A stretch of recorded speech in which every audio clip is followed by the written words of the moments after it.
Le chantier du stade de Beaublanc a débuté en 2012 par la destruction de l'entrée sud et de la tribune ouest.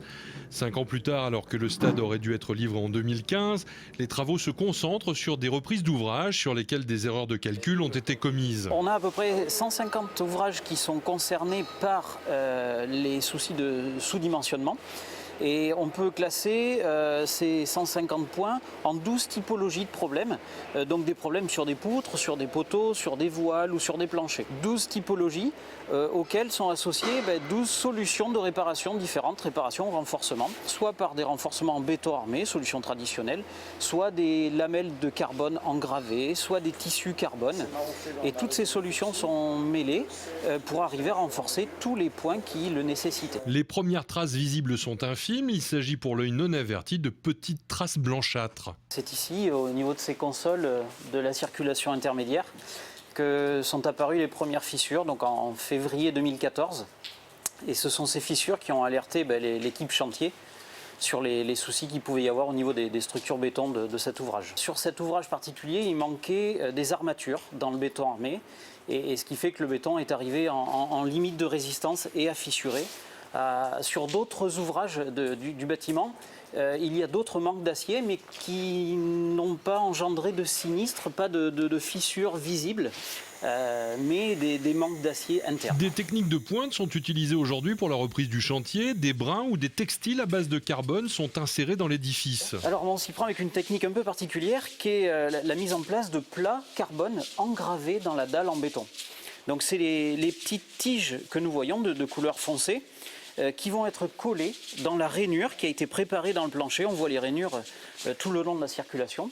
Elles vont être collées avec une colle très particulière et ensuite une résine va venir pour finir de boucher tous les vides qu'il y a entre cette lamelle et le béton. Dans les entrailles du stade, en raison de l'accessibilité relativement aisée, une technique plus traditionnelle est utilisée avec un ferraillage classique et du béton. Donc là, l'entreprise est en train de préparer pour renforcer un ouvrage qui est en sous-œuvre. Donc ce sont des ancrages de longrine qui sont un petit peu sous-dimensionnés. Et donc l'entreprise prépare pour pouvoir insérer dans ce trou cette cage d'armature qui sera ensuite coulée dans le béton. Une solution traditionnelle de renforcement par béton armé. Ici, l'entreprise de terrassement est en train de terrasser et d'évacuer tous les remblais qui avaient été mis contre le bâtiment pour mettre à nu les ouvrages de support de la charpente que l'on voit ici en béton armé, qui sont des ouvrages de fondation, dont un nécessite d'être renforcé tout à fait en partie basse, à environ 6 mètres de profondeur, sous le parvis sur lequel nous sommes.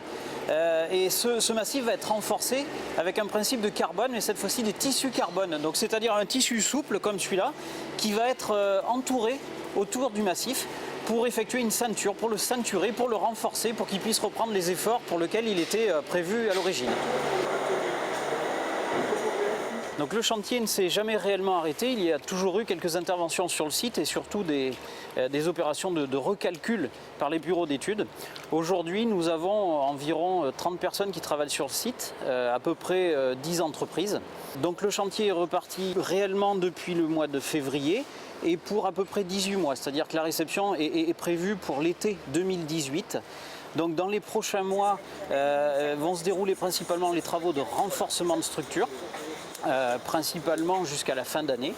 Et l'objectif, c'est qu'avant l'été, on puisse libérer la charpente et la couverture sur la tribune sud pour enclencher ensuite tous les autres corps d'état secondaires, seconde œuvre et les fluides. Le coût initial du chantier de 52 millions d'euros TTC se verra augmenter de 8 à 12 millions à la charge de la ville, les assurances ne couvrant pas les erreurs de calcul ayant entraîné ces problèmes.